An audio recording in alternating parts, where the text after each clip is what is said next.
fact, our governor, or the second Baron of Lamington, that's where the name comes from, was obviously so taken with these newfound delights, he referred to them as those bloody puffy woolly biscuits.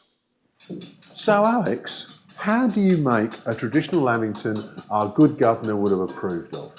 Well, Steve, the first thing you've got to do is make the traditional Lamington sponge cake. Right.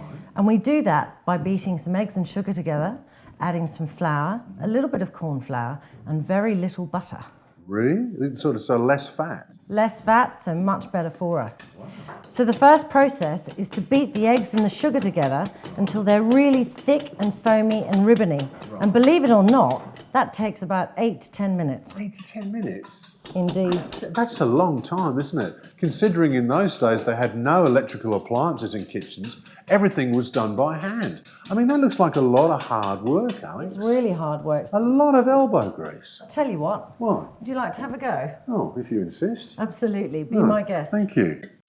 Well, they say a woman's work is never done.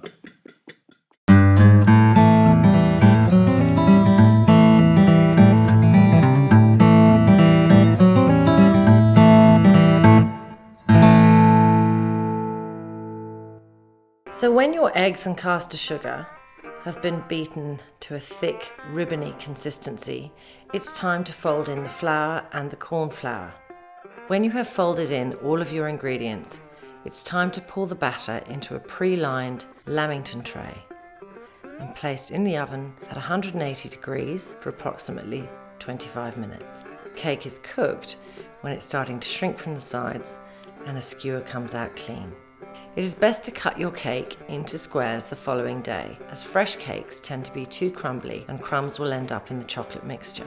Dip your sponge square into your chocolate mixture and using 2 forks, turn the sponge around to evenly coat it. Then remove your chocolate coated sponge and place it into a bowl of desiccated coconut. Shake the coconut around the chocolate square and then remove with a clean fork and you have a readily made Lamington.